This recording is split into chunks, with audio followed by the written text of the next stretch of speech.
যারা বলে আবারও বলছি, যারা বলে ভালোভাবে দেখবে তারা ফুটো কলসি, বাজে বেশি, কিছু নয়, ফাঁকা কলসি, ডাব ডাব ডাব ডাব করে বাজবে, আর কিছু হবে না। লজ্জা করা উচিত এই কারণেই তুমি মহামানব হতে চাইছো, অথচ মানুষের যে সাধারণ গুণগুলো সেগুলো তোমার মধ্যে নেই। কি যাতা বলছেন আপনি? এটাই তুমি আমাকে এখন কমেন্ট করবে। আচ্ছা, মানুষের সাধারণ গুণগুলো কি, আর মহামানব হওয়ার আকাঙ্ক্ষাটা কেন আমাদের মধ্যে জাগে? কারণ তো একটাই, মানুষ আমাকে ভালোবাসবে, মানুষ আমাকে সম্মান করবে, প্রাধান্য দেবে, আমি এলাকার একজন ইউনিক মানুষ হব, প্রত্যেকটা মানুষ আমাকে চিনবে, তাই তো?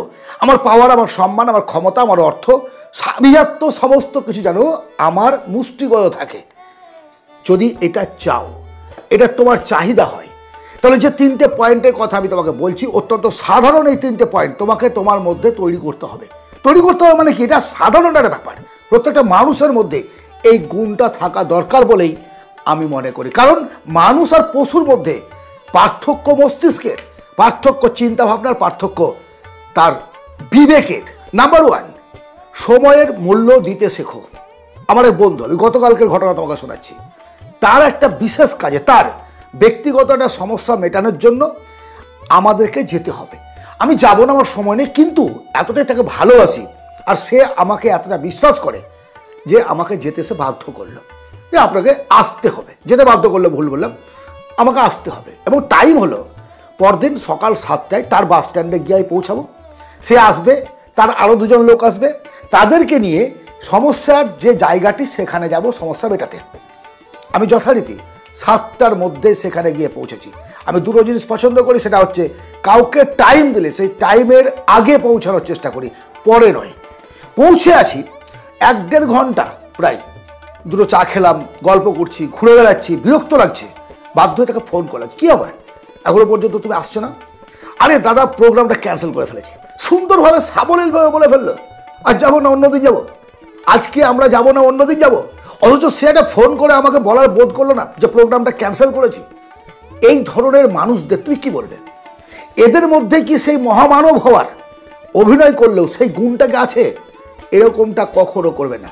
সেই জায়গায় বসিয়ে নিজেকে রেখে ভাববে তোমার সঙ্গে যদি কেউ এমনটা করে তাহলে কতটা তুমি আনন্দিত হবে।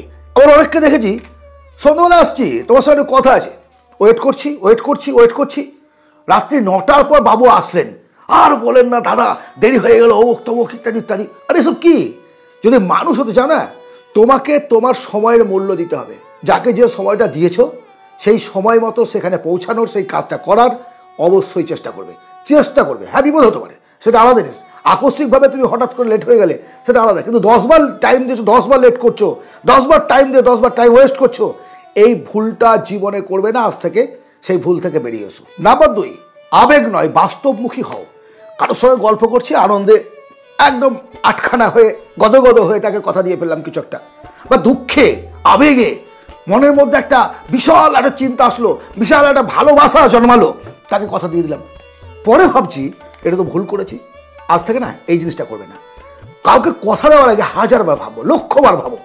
যখন তুমি কথা দিয়ে ফেলবে সেই কথাটাকে রাখার অবশ্যই চেষ্টা করবে। কারণ তোমার কথার উপর ভরসা করে সে হয়তো বসে আছে, আর তুমি তাকে তার যে এমার্জেন্সি টাইম, সেই সময় তুমি বলছো যে ভাই আমি কথা রাখতে পারলাম না, এবার যাবে কাছে।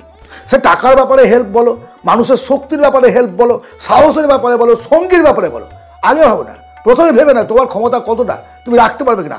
আবেগে ভেসে গিয়ে কাউকে কথা দেবে না। আজ থেকে কথা দাও যে না, এমনটা আর করবো না। হ্যাঁ, তুমি থাকো না, তুমি স্বার্থপরের মতো থাকো, তোমার কাউকে হেল্প করতে হবে না, কিন্তু কথা দিয়ে হ্যাঁ একদম মিথ্যে প্রতিশ্রুতিতে গদগদ হয়ে গেলে, মিথ্যা প্রতিশ্রুতি দিয়ে ফেললে এই করে দেবো, ওই করে দেবো, আর কাজের সময় যখন তোমাকে ফোন করছে তুমি ফোন ধরছো না, কী দরকার? তাকে বলার কী দরকার ছিল? তাকে কোনো প্রয়োজন নেই তো।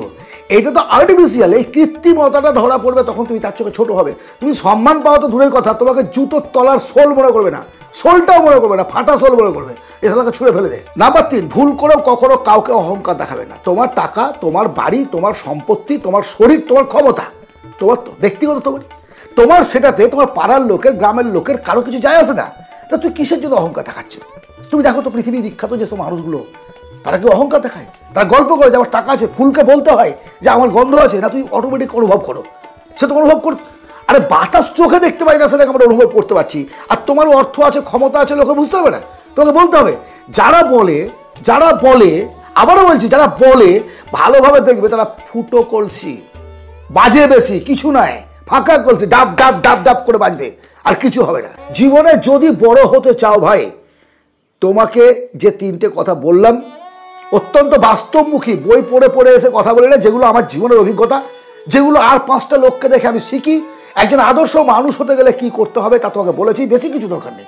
এই 3টি বিষয় মাথায় রেখে এগিয়ে চলো, দেখবে সম্মান তোমাকে চাইতে হবে না, সম্মান তোমার কাছে ছুটে ছুটে আসবে। ভাই লে আরেকটু লে, আরো 2 কেজি লে, আরো 3 কেজি লে, এটা রিয়েলিটি, এটা বাস্তবতা। ভালো থেকো। আজকের এই আলোচনা যদি তোমার মনের মতো বলে মনে হয়, অবশ্যই এটাকে শেয়ার করো বন্ধু বান্ধবদের মধ্যে এবং লাইক করো। জানা উচিত, প্রত্যেকটা মানুষ জানুক এরকম অ্যাটিটিউডের মানুষ এই প্রকৃতিতে প্রচুর আছে। ধন্যবাদ, ভালো থেকে দেখা হবে আবার অন্য ভিডিওতে। নমস্কার।